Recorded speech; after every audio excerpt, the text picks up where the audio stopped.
What's up, guys? Welcome back to the channel. Today I'll be doing a quick little video on the 3 biggest mistakes that I made when I was getting back into the sports card hobby.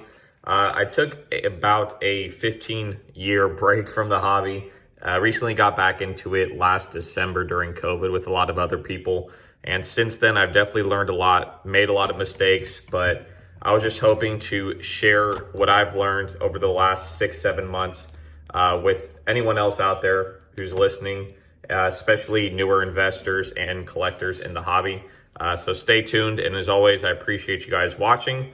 Like, comment, and subscribe down below if you enjoy the content, and enjoy.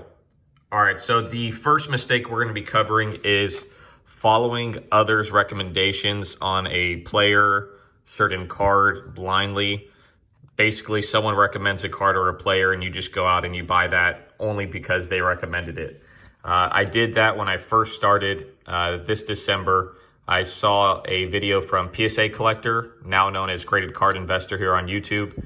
He did a top 5 NBA players to buy before this current season.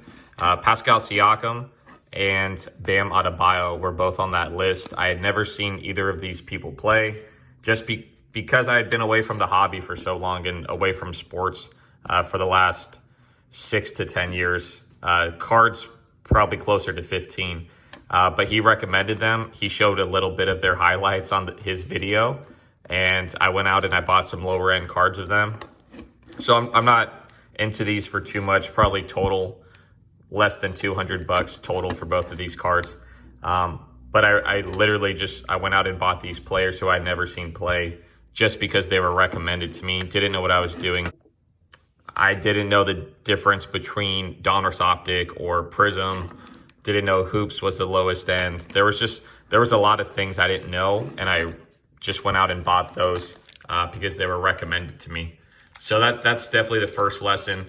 Don't just do your own research. Don't just go out and take others' recommendations blindly. On to number 2 is setting a clear goal for why you're getting back in the hobby and what you want to achieve, whether it's purely fun, if you're taking just a collecting standpoint of your favorite team. Like my local team is the 49ers, so I like to collect 49er things. Or if there's a specific player you like, if you're a big Kyler guy, you would collect Kyler cards. Or if you're taking this as more of an investment standpoint, because then that requires a lot more research. You're not just buying one player or one team. There's a lot of research that goes into that.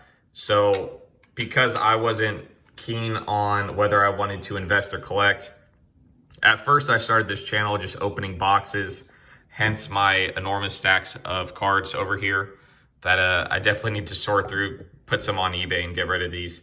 But yeah, I just didn't have a clear goal. I was opening boxes, buying cards I thought were cool for my local team. Just didn't have a clear path on what I wanted to do. So now I'm narrowing on that. Definitely opening less retail boxes because now I just have too many cards that I don't know what to do with.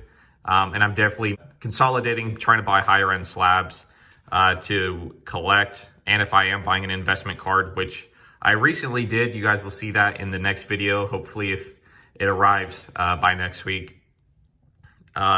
Investing in higher end cards that I believe I can, definitely profit off and use that profit to buy a higher end collection card is kind of my goal now. So just do your best, figure out why you're in this hobby and what you want to achieve in it, and then go from there. And lastly, I want to make this video pretty quick. Lastly is definitely research before you buy if you're new. To definitely learn about all the sets, players, differences, timing the market. There's a lot to this that it's better just to take the time to learn rather than just going out buying stuff and having buyer's remorse, realizing you overpaid by thousands of dollars on a card. So definitely research if you don't know much. Just for example, I have this Luka cracked ice from Contenders Optic. I knew Luka was the main player being talked about when I first joined the hobby 7 months ago. So I went out, obviously couldn't afford his Prism blues. Those are tens of thousands. But I saw this cracked ice and went out, paid a decent premium for it. I won't have any trouble selling this card if I ever choose to do so. But I definitely think I overpaid a little bit. Just got excited, ran into the hobby. It was a cool card, and I jumped on it. So definitely didn't do enough research on that. And another one was this Aaron Donald Purple Mojo, numbered 5 out of 5. I'm a sucker for the numbered card being the last card of the set. So in this case, there's only 5 of these cards, and I have the 5th one of that set. And I'm a big Aaron Donald fan. I like the defensive players. I think, obviously, they're underrated in the hobby. They go for a lot cheaper prices, but I'm just a fan of watching defense. And this is just a sick-looking card. So I jumped on that. Definitely could have lowballed more. That's one thing to learn. I didn't realize that when people list their prices, and they have or best offer, they're usually listing at double or more of what they would actually accept, just to see if anyone sends an offer that's a little too high. And that's what I did for the Aaron Donald.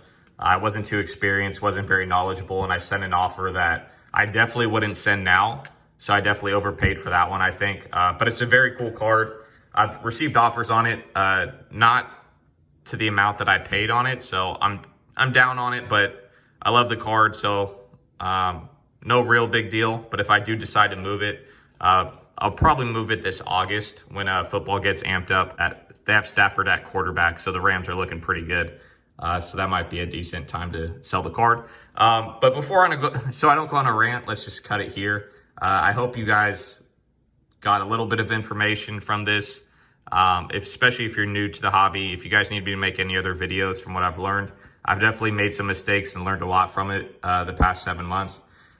So please like and subscribe if you enjoy the content, and let me know if you guys learned anything or if there's anything you want me to make a video on next. We have a card show next Saturday that I'll be making a vlog on, so make sure to subscribe so you don't miss that one, and you get entered in our 200 sub giveaway coming up. And as always, I appreciate you guys watching, and I'll catch you on the next.